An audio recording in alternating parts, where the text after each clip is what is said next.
Alright, here we go. Let's start in on this last lecture in the American Constitution study, which is all coming from Chapter 4, Section 1. With a little bit of a different background behind me. I'd like to change things up today. You might want to get your notes out. If you've printed this presentation off ahead of time, take notes along with it. We'll get started.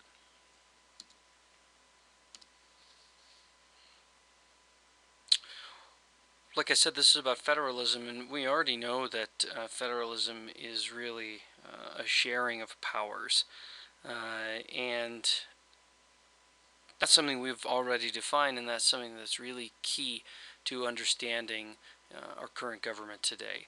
How does the national government share power with the state government? But what we're really asking is, well, what powers are we talking about? You can see on here, what we're really asking is, in this section, are we talking about war? Or are we really talking about what I like to call regulation enforcement? They're both doing the same thing. They're both policing. One is policing borders or areas of another country. The other is just policing our streets. And that's really what we're looking at in terms of the government that we see. To what extent does the nation deal with national issues and the local government deal with local issues? And that's a key understanding, that local action on matters of local concern is for the local government, and national action on matters of national concern is a matter for the nation. And this is really a difference between even Republicans and Democrats. Should the most local government decide what is right for the local citizens, even though it may be different in other states? Or should the national government set national policy? It's a fundamental difference between Republicans and Democrats. But what we do have is we do have a listing of powers that is pretty obvious. And if you look, this is on page 93 in your textbook. So I'm not going to go through and explain each one of these, but what you see here is in the national powers part, what we're really looking at there is Article 1, Section 8. And Article 1, Section 8 of the Constitution says you can do all of these things, and that's regulate commerce, foreign affairs, issue money, establish post offices, make war and peace, maintain the armed forces, admit new states, punish crimes against the U.S., patents and copyright issues, immigration and naturalization, and then bankruptcy laws. There are 17 sets of powers that they list. Now, this isn't all 17 of them, but everything the national government does has to fall under Article 1, Section 8. Whereas the state governments then are given the other powers that we still see. So what we're talking about is establish local governments, education and school policy, state militia. This may be the state police force or even the National Guard. Regulate commerce within the states. Set up corporations within each state. Regulate labor and business within the state. License requirements for professions, conduct the elections, alcohol regulations, gambling, etc. We'll look at those. This whole part here is something that we're going to have to fill in. And we'll see that here at the end. But it's very clear that the national powers have one set of regulations and the state powers have another set. It's very clear as mud in many cases when we look at this in terms of government. What we're really going to be talking about are all of these kinds of powers, and this is defined and outlined quite well in your book, but it's a summary today.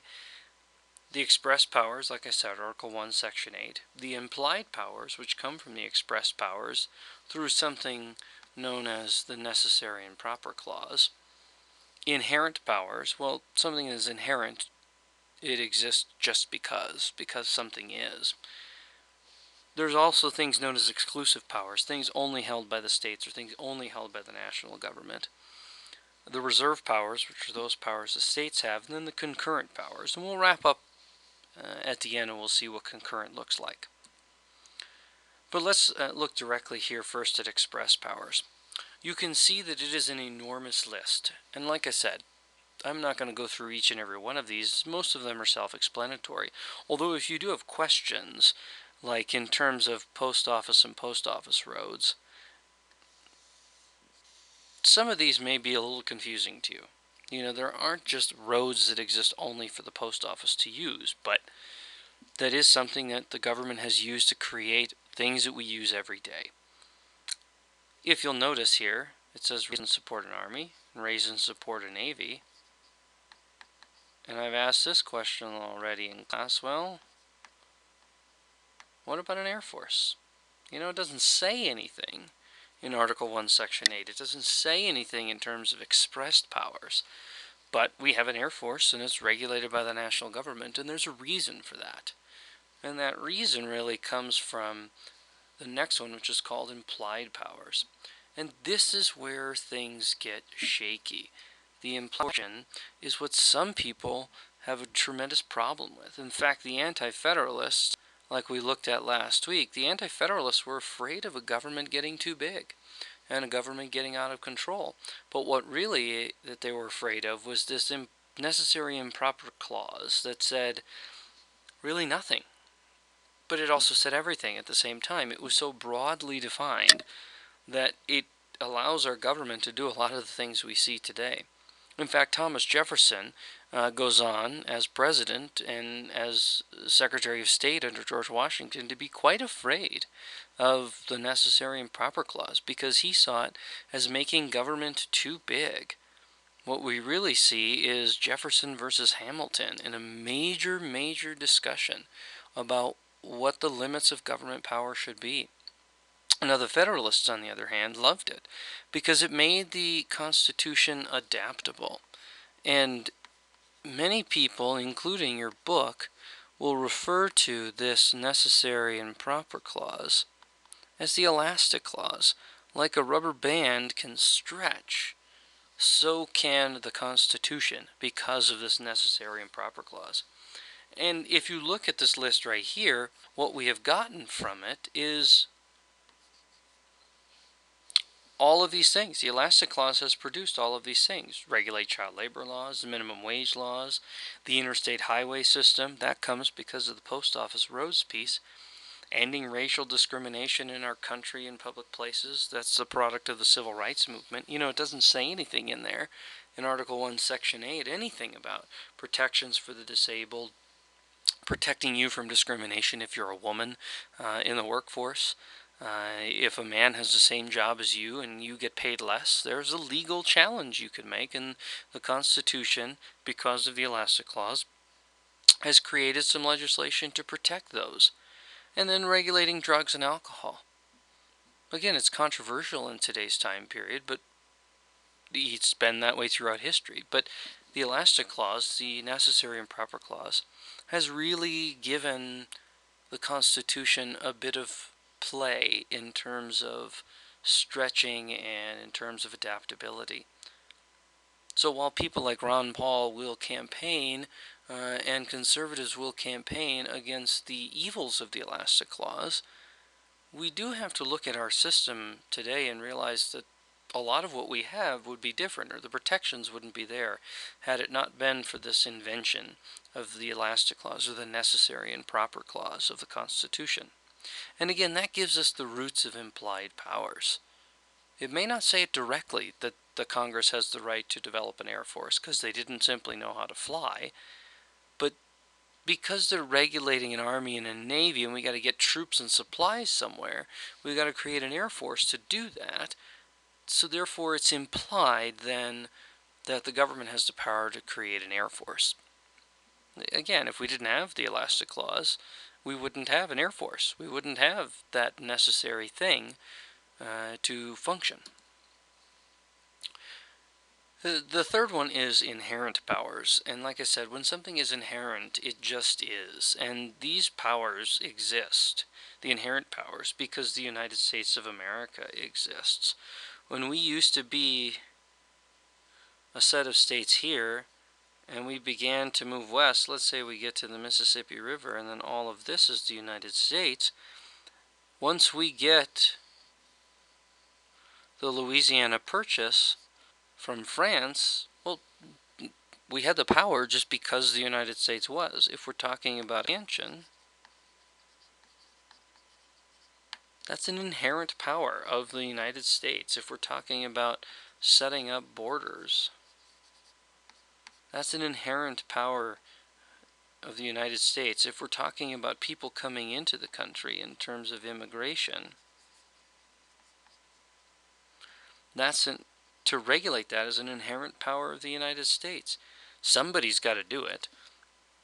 The challenge is if Montana wants to regulate the people coming into Montana, well, then that might be a little challenging for a state like North Dakota or Idaho to enforce the same laws. So somebody has to be in charge of those, and that's the national government. But now we look at those powers that the states have, and this is where states have a lot more to do with our daily lives.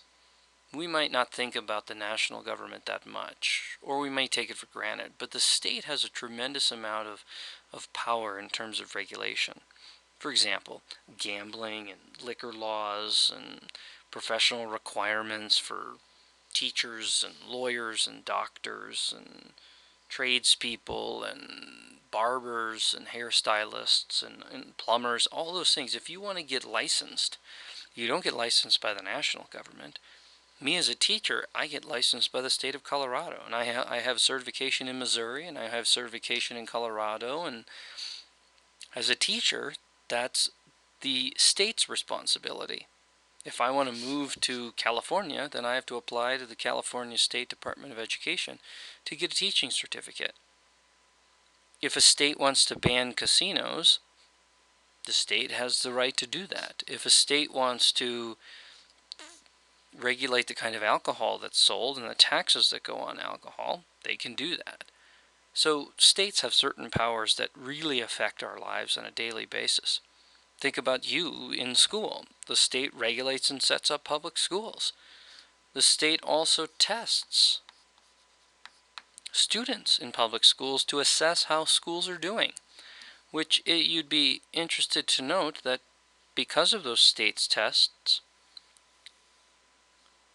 the state, in terms of their value on testing and how they rank schools, says Cherry Creek High School is actually the third best high school in our district. Now, of course, we like to think, and we should consider ourselves the best in the district. By state standards, in terms of tests and assessment, we're actually number 3 in our district. We can change that, of course. They also regulate utilities, electricity, gas, water, all those things, that how much you pay for those things, how those are regulated, what goes into the water, how much is safe, all that kind of stuff is regulated by the states. But now we look at the concurrent powers. What we've seen before are those powers the state has over here, and those powers the national government has. But now what do they both have? They both have the ability to lay and collect taxes. You pay a state income tax and a federal income tax. They both have the right to borrow money. Both the state of Colorado and the national government are both in debt because they've had to borrow money to pay for things. We have federal courts and we have state courts. There are state crimes and there are federal crimes. There are state-chartered banks and there are banks chartered and helped run by the Federal Reserve System, which is a national government piece. They're both in the interest of protecting the public health. Vaccination requirements are a state issue. You can't go to school if you don't have the proper vaccines. And they both provide for the general welfare. They're state assistance programs. They're state programs to help the poor, the hungry, and the elderly, and the disabled, just as there are national programs. And so when we say concurrent, we also can say shared powers, which again, remember, is the definition of federalism. There are some national powers and some state powers, but then there are also some shared powers. So here's what I want you to think about for our next class. I want you to come to class with any questions that you might have over this lecture, anything that I can clarify. we'll actually be talking in class about the supremacy clause, which is an important thing when we look at state versus national power, and then also constitutional interpretation. We'll do a little activity in class on that. That'll be due by the end of the hour. For Tuesday, this is really important because we're going to spend the whole class talking about Obama's healthcare legislation, which comes from a power of the national government, although hotly debated. His opponents call it Obamacare, but we're going to look at it from the perspective of what is it, and can the federal government be doing this? This is exactly what the Supreme Court is asked to figure out in the coming months. And so we'll have our own little discussion about this healthcare initiative that the president has proposed, actually has enacted. So let's remember that in the first 10 minutes of class tomorrow, we'll go over these things, and if you have any questions, write them down at this point, and we'll finish those up. We'll see you in class.